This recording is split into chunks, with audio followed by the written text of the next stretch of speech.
Coming up on This Week in Computer Hardware, RX 480, we have benchmarks and news of a 490 and a GTX 1060, Huawei's MateBook, Olympics and VR, and more. It's all coming up next on Twitch. Netcasts you love. From people you trust. This is Twitch. Bandwidth for Twitch is provided by CacheFly at CACHEFLY.com. This is Twitch, This Week in Computer Hardware, episode 370, recorded June 30th, 2016. AMD's RX 480 is fast. Welcome to Twitch, This Week in Computer Hardware, Twitch's weekly show that aims to bring you the most useful, most informative, most engaging, and occasionally the most frustrating news in PC and mobile hardware. I'm Patrick Norton, joined as always by Mr. Ryan Shrout, who tells me I could have bought that GPU yesterday. You could have. You could have. It was definitely for sale yesterday. Not today. Yesterday. This is like talking to surfers at the shore. Oh, brah. It was epic yesterday. It's double over Smurf now, but triple overhead, peaked, nice curl, but you weren't here. So I bring this up because RX 480s were available at MSRP for at least several minutes, perhaps even an hour or two yesterday. Yesterday being the 29th of June, the launch date for the RX 480. You have the full review. We do not, however, have reviews, or you do not have review units of the RX 470 yet. No, or 460 for that matter. I don't even... Or pricing for the 470. Yeah, I'm going to be honest with you. I didn't really pay much attention to what the schedules were for those products because I didn't get them and I was kind of slammed with the testing of the one product I did get. So were there other reviews posted of them? No. As far as I know, there are no 470s anywhere in review. All right, so I didn't miss something dramatic. No. That's not what I'm saying. I'm saying, like, you know, they talked a bunch about the 480. Then AMD talked a bunch about the 470 and how the 470 was going to be VR ready, which basically makes it a 970, which is supposed to sell. Well, the 970 still selling for almost 150 to 180 more than what the 470 should be selling for. But let us talk about the 480, which is already sold out, but is a wonderful alternative should it come back in stock at its MSRP. For at this point, I'm going to say the 970 and bordering on the 980. Is that aggressive? That is aggressive. I would say this is much closer to 970 than 980 in terms of performance. It is essentially equivalent to the Radeon R9 390 in terms of performance, and it ranges from being like 10% slower than the 970 in Grand Theft Auto 5 to being 40% faster in one case, which I think is the DX12 implementation of Hitman. So there's a pretty wide variance there. It's an impressive card. So we knew a little bit about specs. You can see on the specs table on the first page of our review.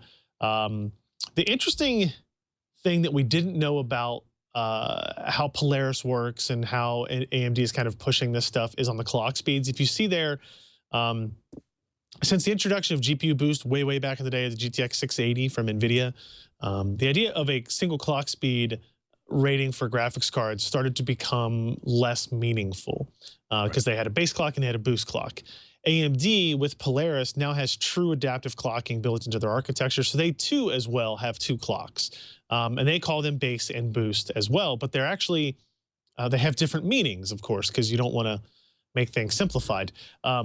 The base, what AMD calls the base clock speed, which is listed on that table as a 1,120 megahertz, is the typical clock speed that you will see in a variety of games, in a variety of resolutions, in a variety of synthetic tests, right? This is kind of what they have tested and analyzed to be the typical clock speed for that particular GPU. And then they list a boost clock, which is not on that table, but it's 1266. And that is actually the maximum clock speed you will see at the highest voltage state if in a perfect scenario where the GPU is running very cool, the case is running very cool, and you know, I would say in general it's probably not, you're never going to hit 1266 with a reference cooler. But when we get some aftermarket coolers, you may see some of that being the case. There's 4 gig and 8 gig variants that have slightly different memory speeds. 150 watt TDP and $199 price tag for the 4 gig variant, and $239 for the 8 gig variant. So specification wise, it's a pretty impressive product for the price point, and you know, competing wise with the R9 390 and the GTX 270. Now, obviously, prices on the GTX 970 have come down a lot just because of the Pascal launch and then all the run up to this release of AMD's Polaris architecture. So at the time they announced the RX 480, the GTX 970 was still $320 or $330, I think. At least. So this was a $120 advantage in terms of its performance per dollar, right? Now it's nearly then, a $60 advantage. yeah, things have gone down. We knew this would be the case. NVIDIA's not dumb. And they're also, you know, NVIDIA's kind of waiting they want to get through stock on a bunch of stuff because they have, you know, their next generation parts to think about as well. So on the last page there, we do have like pricing, performance per dollar comparisons in a graph format if you like to kind of try to see everything all at once. And you can see there's actually some actually go down to the second graph on that page, because in our comparisons we included the R9 380 and the GTX 960, but they're so far out of class in terms of performance that including them in that data kind of skews it quite a bit, I would say. But if you look there, you get an idea of the blue bar on the left of each set is the new RX 480. Then you have the R9 390 in the orange and the GTX 970 in yellow. And clearly, even with the price reductions on the GTX 970, the RX 480 is the better value in terms of performance per dollar than any of those cards. And that's what they were going for. That's their goal. Their goal is to gain market share. Their goal is to get these cards into people's hands. And that's the way you do it, right? You do it in performance per dollar. That's what people really pay attention to in regards to new product launches like this. It's impressive. I mean, this is, you know, I mean, 3 months ago, I don't see you and I having a conversation that ever leads to us like, well, you know, I bet this summer AMD is going to drop something. It's going to completely blow the 970 out of the water for over $120 less when it ships. At this point, you know, you could buy a 970. But I think it makes a lot more sense to either wait for a 1070 or after the prices have dropped down, or to wait for an RX 480 after the prices have dropped down. And what's really frustrating, you know, above and beyond the fact that, okay, so the 1080, the 480 is now well over MSRP. Like I want to say 70, 40. It's close to $110 over MSRP if you're up on Amazon.com. The GTX 1080 and 1070 are still ridiculously expensive. The Founders Edition, and I'm not a particular, at this point I find the Founders Edition really irritating. Like, let's do an early Founders Edition release so you can pay an extra $100 because we like money. So you know, the businessman part of me is like, yeah, didn't even have to paint it pink or put a decal or a game in the box. But my crankiness about the Founders Edition of the 1080 and 1070 aside, a GTX 1080 is selling for upwards of $800 now, which puts it almost $400 over MSRP. And now, you know, I go to PC Per this morning, and you know, I'm catching up on things, and Sebastian's got a write-up that we have a leak of a GTX 1060. Which may or may not be the more direct competitor for the RX 480, and will certainly probably stick a fork in the GTX 970. And then, as if that's not enough, we turn around and Sebastian also has a post of this giant collection of AMD's current We're in the Game promotion, which apparently gives us a sneak peek at the RX 490 graphics card, at least in name, and Bristol Ridge APUs. So now we've got something that may be pushing towards the 980 level of performance from AMD, presumably at a competitive price point. Oh, and remember how we told you there's no new GPU or CPUs coming till next year? Well, technically there is, but there are some APUs coming out in the Bristol Ridge lineup, which is, you know, gee whiz. And it's clearly a busy summer It's a for graphics, right? I mean, it's going to be awesome once the supply is there, but right now it sucks buying a GPU. If you're HTC Vive or you're or you're buying an HTC Vive or an Oculus Rift or you're upgrading your monitor, this sucks. Like, I'm looking over here, it's like, oh, there's a 950 I just bought like 6 weeks ago. Great. Not that I particularly need that much more than the 950 for the 1080p monitor that's attached to, but for that money, like, it's I'm frustrated because I look at this and I'm like, okay, or maybe I should be excited because there pretty much are no serious gaming CPUs, or for that matter, work CPUs, desktop CPUs coming out until CES 2017, pretty much the earliest, unless somebody blows a gasket at Intel, which I really don't see happening. Which means if you want to build a VR rig, if you want to build a gaming machine, if you want to build anything that requires 3D graphics, just sit tight and wait for the prices on these GPUs to settle. Yeah, I think at this time period for release, even honestly still in the 1080 and 1070, and obviously for the RX 480 that launched yesterday, don't buy it unless it's at a sticker price, right? We were showing on the video, prices at Amazon, right? And Amazon allows third-party sellers. They're very frequently taken advantage of. You'll see the RX 480 selling for $100 and something over its price point, which totally defeats the purpose of that particular product, right? The whole idea of that product is it is a price-conscious debate. But if you use nowinstock.net or some other website like that lets you track for that type of stuff, you can find them if you're paying attention. You just have to be quick, right? So if you're sitting at a computer all day, which probably a lot of people are, leave up the nowinstock.net page on in your browser in a separate tab.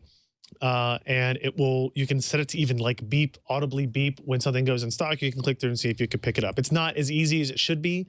It's very frustrating for people who are trying to buy those. But there you go. Right now, look, there's RX 480s. It looks like there's 2 in stock. One at Best Buy and two different models at Best Buy on bestbuy.com. So those weren't there when I looked an hour ago, right? So that's good news, right? And tools like this at least help you alleviate some of the frustration of sitting there banging your head on the wall, hitting F5 over and over again, or looking through Amazon. So that's what I would keep in mind. The 1080, 1070 stuff is interesting. The 480 availability is interesting as well, because AMD was one of the many people coming to me saying, "Oh my God, aren't you going to talk about the shortages of 1080s and 1070s, right? Like how dare they release a product with nothing?" Yeah. The 8 GB Radeon RX 480 that was for sale for $250 at Best Buy is already sold out. Yeah, I got to refresh that page. And the page opened, and as I went to and it was available, and as I hit the button, yeah. And I think the 4 GB version just wiped out too. That sucks. So 1080 and 1070. I'm sorry, I just thought that was so amusing. Like literally, like you saw it, I hit the button within 30 seconds and it was gone already. Yeah, yes. You're gonna have to fight that battle. But AMD was one of the people trying to be critical of the status of the 1080s and 1070s. Well, meanwhile, promising us at the media that they were going to have plenty of RX 480s available for stock. And then when they sold that, by the time our stream was over yesterday with Raja here in studio, the 480s were sold out on Newegg and sold out on Amazon. And then it became they're just such great sellers, we can't keep them in stock. So the argument can be made both directions. No one will tell me exactly how many cards they had available and how many they're doing sell through. That's just proprietary information they don't want to share. But yeah. Well, and it's also, I mean, we talked about this a few weeks ago. It's like, there will never, like Microsoft and Sony will never build enough PlayStations or Xboxes ever. Unless especially for day one. Yeah, for day one. They will never have that because they think it sounds so cool. Demand was so high, we couldn't fulfill it. We're making them round the clock. So if you see one for sale, better buy it now, or you could be waiting for months. So they create, they create this shortage, legitimate or artificial. It's not like AMD doesn't need the revenue. But the longer they string this up, the higher it's frustrating. It is really frustrating if you're looking to buy a gaming or build or buy a gaming machine right now, unless you want to either eat the cost of additional. Now I want to go look to see if do any of the major PC builders have gaming systems with 1070s or 1080s?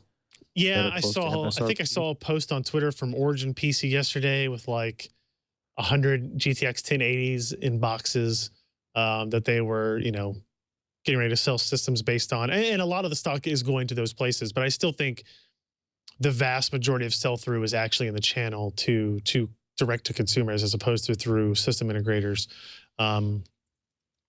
But it's a tough position to be in, and trust me, NVIDIA would love to have more cards to sell, and AMD would love to have more cards to sell while excitement is high. And then you mentioned the GTX 1060 stuff. Like AMD would definitely like to have a whole bunch of RX 480s to sell to people before the 1060 is announced or shown or reviews come out or whatever it is, right? Clearly that's a fairly believable picture that leaked out. The question is, when will it actually show up? When will NVIDIA come in and rain on AMD's parade to some degree and try to take away some of their thunder? And to be fair, we don't even know what price point that's going to come in at or performance. It could be a $250, it could be a $299 card. If it's $299, it's really still not competing with the RX 480 in terms of the same segment. You'd have to wait for like a 1050 or something like that. But chances are it's going to be like in the 250 range, if I were to guess, based on the divisions and how they've worked in the past. Where will it be in terms of performance, right? And one thing I think that I want people to take away from the RX 480 review in itself is that if you look at it, it didn't turn out to be as power efficient as Pascal. If you look at it, it has 150 watt TDP, the RX 480 does, which is the same TDP as the GTX 1070, right? The brand new GTX 1070. And clearly the GTX 1070 is a big step ahead of the RX 480 in terms of performance. It's on par with the GTX 980 Ti even, right? So AMD has a big improvement from their own architecture to architecture performance efficiency improvements. But in terms of, did their move to 14 nanometer suddenly jump them up to be on the same performance efficiency as NVIDIA with Pascal at 16 nanometer? The answer to that is no. Does it matter at the end of the day? Less so than NVIDIA would like to believe, because it is still believed that, price per frame or performance per dollar, whatever you want to call it, is still the most important metric. It's still king metric of this field. So it's better, but it didn't blow the world set the world on fire, which actually AMD has talked a lot about Polaris being inside gaming notebooks. And that's the one area where performance per watt means more than performance per dollar. If Pascal still has the advantage there, then AMD may not be able to make the headroom into the notebook space that they kind of put on that they would be able to do. So we'll see how that turns out, I guess. Interesting. Yeah. 4 gigabytes or 8 gigabytes, should you find a 480 for sale? It depends on how price sensitive you are. I think the 4 gig card is going to be just fine. There's only one game really where I would think in my test suite at 1080p or 2560 by 1440, where 8 gigs is going to make a noticeable performance difference compared to 4 gigs. Rise of the Tomb Raider is that particular title at fairly high image quality settings. Most of the time, I think 4 gigs is going to be plenty, especially considering the performance levels you're going at. 1080p, 25 by 14 at the stretch end. You're not getting into 4K. You're not going to do 3440 by 1440 with this card. So 4 gigs is probably fine. However, I think the vast majority of reference cards that are coming out are going to be 8 gigabyte based. So that's probably what the majority of stock will end up being, is the 8 gigabyte card. And for $40, getting a little bit of future proofness out of it, and the memory is running at higher speeds as well, is okay. I would if I had both options and somebody was just going to do 1080p gaming, I'd probably say get the 4 gig card, you'll be fine. But either way, it'll be just fine. Oh my goodness. I am curious to see how the Huawei MateBook held up. That's all I'm gonna say, man. I don't know how I feel about this laptop because, or maybe I'm excited about this laptop, but you know, a denial of surface attack. First You of like all, that? we have pun issues around here. But the MateBook, it's a Core M processor. It's thin. It's fanless. So it's going to get its ass kicked performance-wise by anything running a Core i3, a 5i, or a 5.7, which would pretty much be all the Surface Books. The flip side, it's not. I don't even see it having much of a battery advantage because they're all running a 4.5 watt TDP. What's the story with this, man? I mean, it's super svelte, 12-inch screen, 2160 by 1440 IPS. Yep. Prices are running from $700 to $1,600, maxing out at like 8 gigabytes of RAM and 512 gigabytes of storage. It's MIMO, which makes me giggle because I'm not sure what you would do with 512 gigabytes of storage. It requires 802.11ac. Well, no, sorry. I was sorry. For some reason, I saw MIMO and thought multi-user MIMO, but 802.11ac MIMO makes perfect sense for a mobile device these days. You want it to be able to communicate inside that network, right, and not screw up the rest of your network. It's a really good-looking device. First of all, like it's very thin. It's not, doesn't slap you in the face with logos. There's no LED lights on it. I mean, that's for a complete Windows 10 PC to be that thin. And fanless is actually really impressive. It is Core M based, so it's like you said, it's not going to blow you away. Keep in mind that the base model Surface Pro 4 uses a Core M3 processor as well. So it's that is on the same performance scale here. You get it's about $200 less expensive for the exact same spec on the bottom end of the Huawei MateBook as compared to the Surface Pro 4. The model that I had for review was the 4 gigs, 128 gig model. If I were to purchase one of these myself, I'd probably spend a little bit more and get the 8 gigs of memory, 256 gigs of storage. The additional memory is just always useful when you have slower processing, right? The additional memory gives you a little bit of a boost in terms of not having to shuffle data back and forth quite as often. I actually am really, really impressed with the device that you get. The screen is gorgeous, like the viewing angles. You can kind of even see here on our stream, like the viewing angles on it are really, really, really good. Cool. Very clear, very bright. Forgot what percentage of sRGB color they had into it. The accessories you get with it, again, this is basically a competitor to the Surface Pro 4, right? In terms of it's a tablet, and then you add things to it, like the keyboard dock you see there. It's got a backlit keyboard with pretty good key travel on it, and I actually typed the whole review for it on this and came away pretty impressed. The trackpad is nice. It uses a pogo plug for connection, so it's not Bluetooth or anything like that. You don't have to worry about connectivity issues that way. It is the downside to it, yeah, right there. That shot there shows you it uses like the origami style, like iPad cover methods, right? It uses magnets. It actually held up pretty well in use. The downside is that there's only 2 positions for the screen, right? The stylus works really well. That loop right there that the stylus is in is my least favorite thing about the entire MateBook ecosystem. Let me show you why. So the loop here is attached to the back of the Portfolio keyboard, which I have the tablet sitting out of it. That's why it's so thin. And so you would think the idea is that you have this on there, it's attached there, and when you want to use it, you just pull the pin out. Oh, wait. Oh, it's loosening up. There it goes. Oh, okay. So the problem is the magnet is not strong enough to hold it. So if I wanted to remove the pin, basically almost all the time the loop comes off as well. Right. So you might run into some lost pin issues. Just some more permanent attachment for the stylus would be good.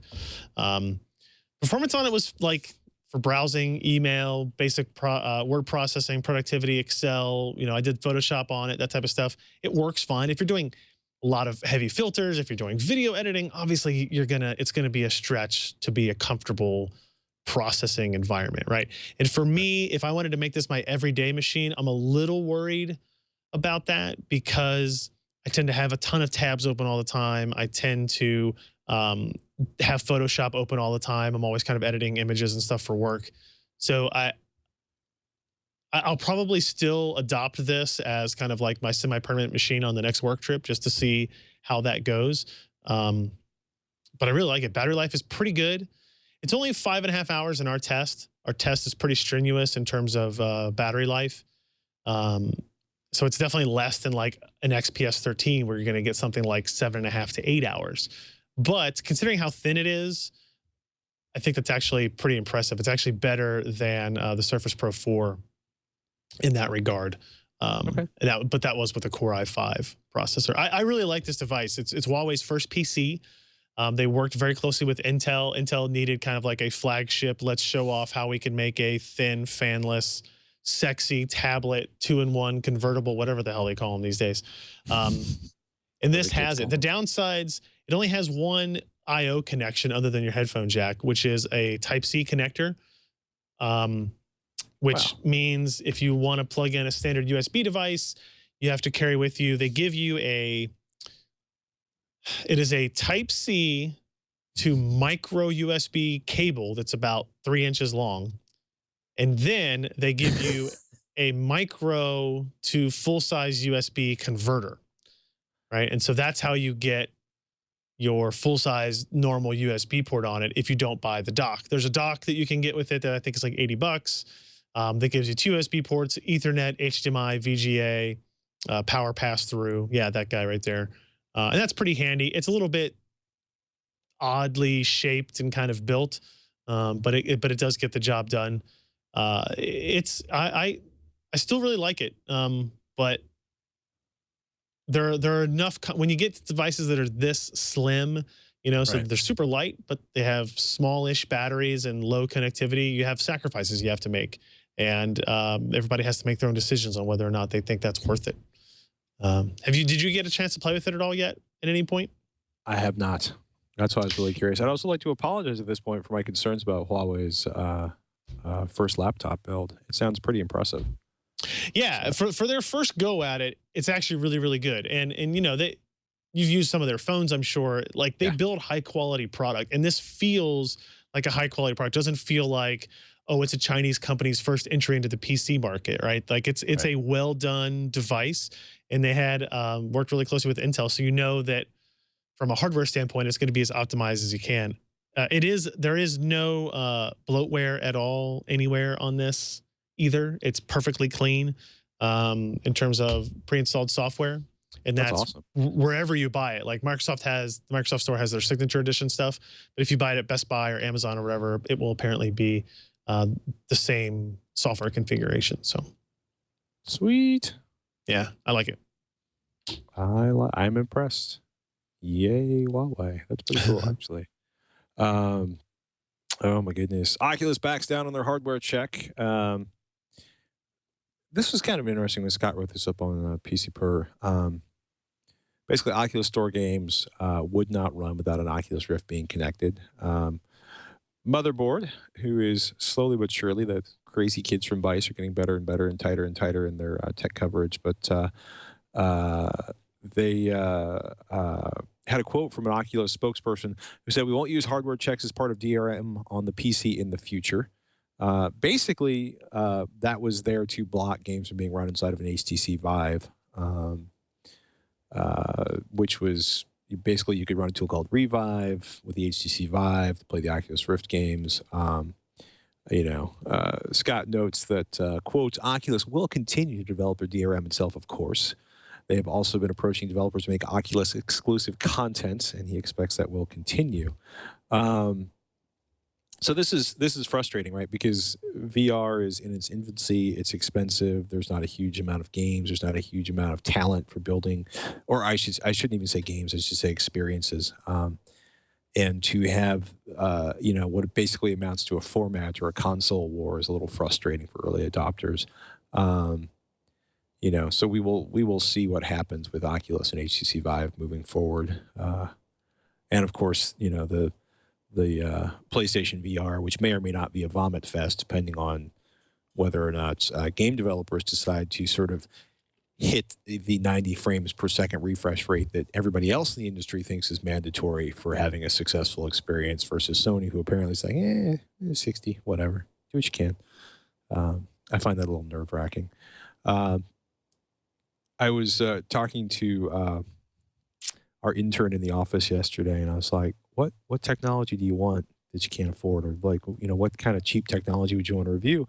And her response was, I want an HTC Vive that I can afford. And I laughed about that because I was like, well, have you played around? It's like, yeah, cardboard was cool until I used an HTC Vive, which made me laugh because Variety has a write-up that the Olympics will be in VR, that NBC will present 85 hours of virtual reality content on Samsung devices. So cardboard is huge, people.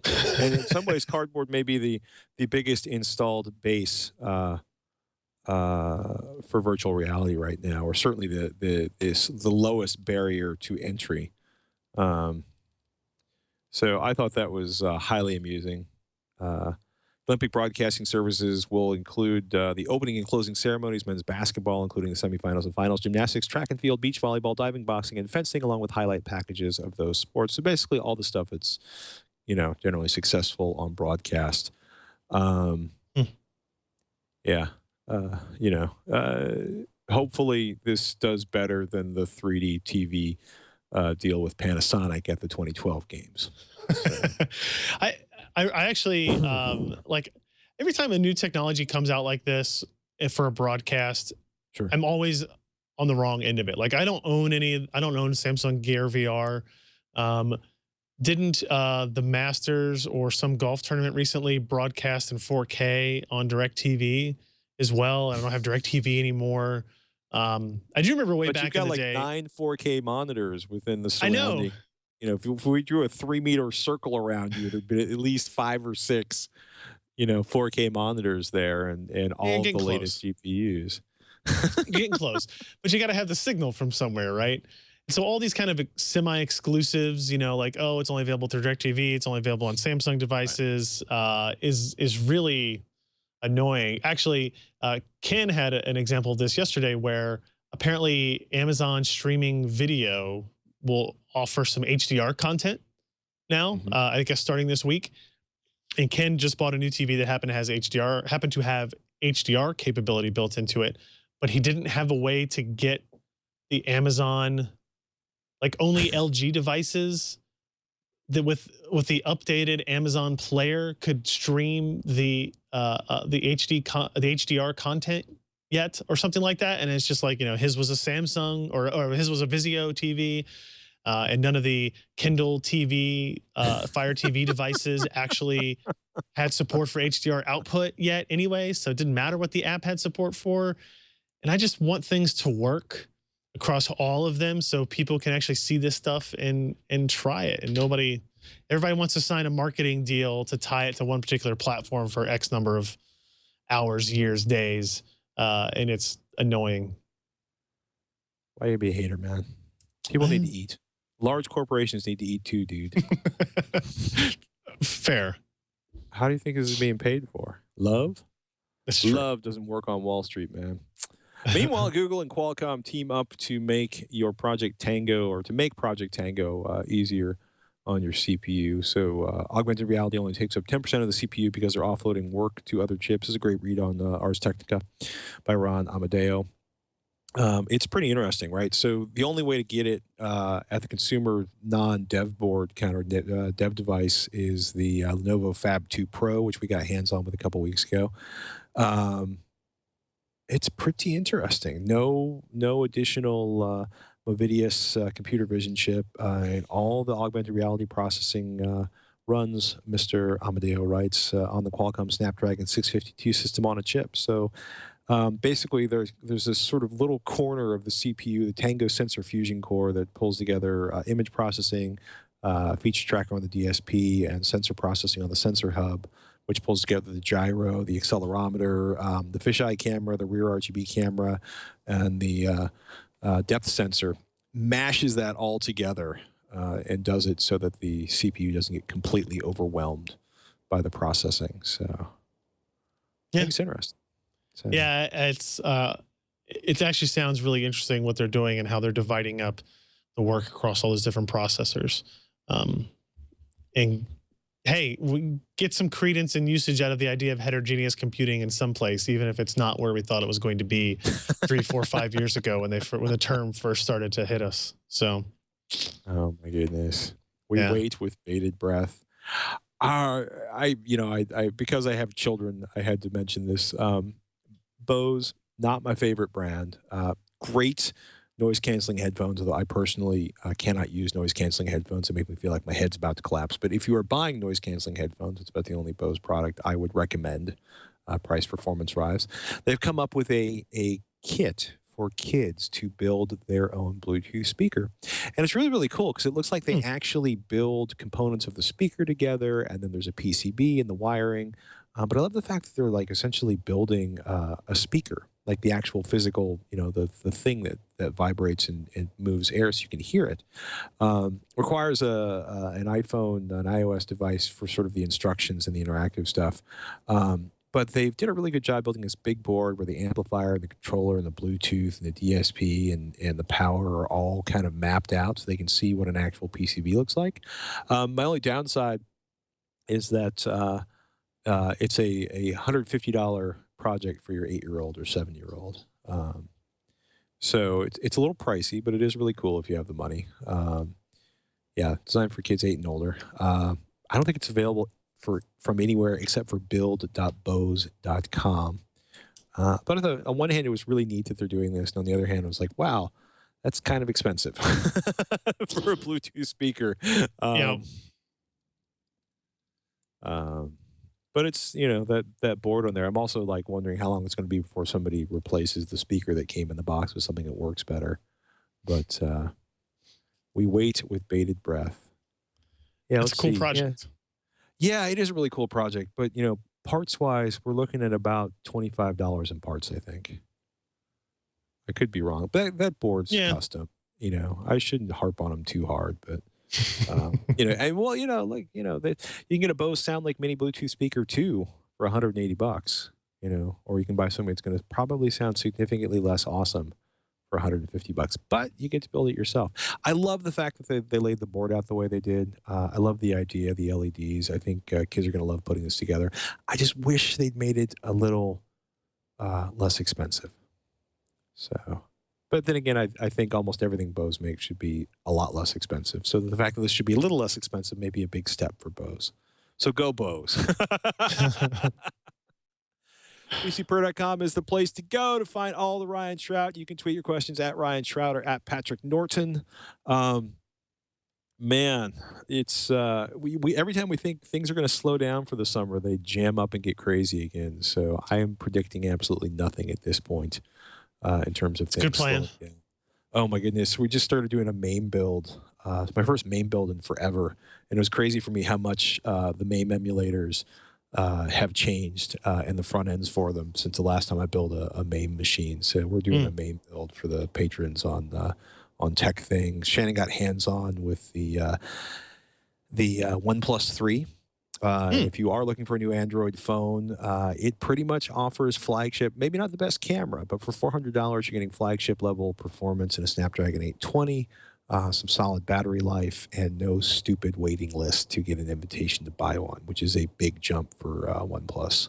But we got to review that on Tech Thing this week.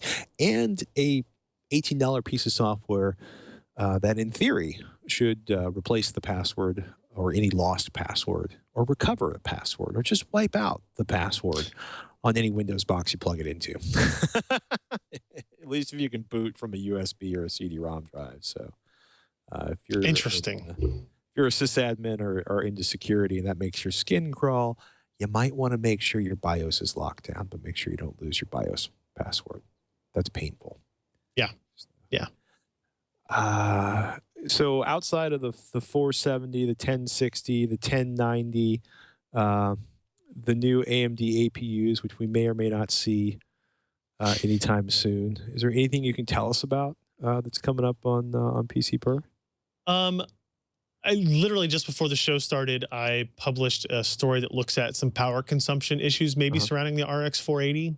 that maybe it's drawing too much power to be advertised at its 150 watt TDP. So that might be something you're interested in. We can talk more about it next week once I've had time to actually talk with AMD about what we found.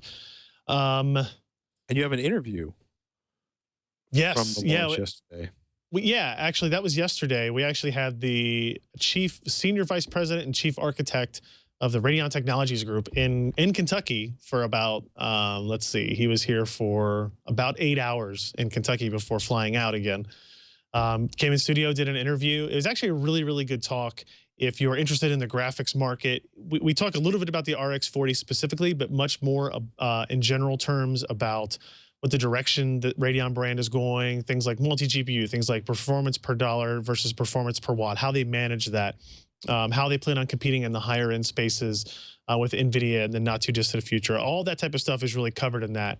And I think it's an hour and 4 minutes, and I think it's very dense with solid information that if anybody likes doesn't just like the products, but likes to hear about how products are made and what the decisions go behind making them, I think you'll really enjoy it. So that's definitely worth taking a look at. Cool. That's about it for this episode of This Week in Computer Hardware. If you're new to the show, please go over to twit.tv/twitch. You'll find all our older episodes and information on how to subscribe. For more of Mr. Shrout, head to pcper.com. For more of me, head to techthing.com or avxl.com. It's the show I do about home theater with my boy, Robert Heron. We want to thank you so much for listening to this episode of This Week in Computer Hardware and say, hey, I'm Patrick Norton. I'm Ryan Shrout. We'll see you next week on Twitch.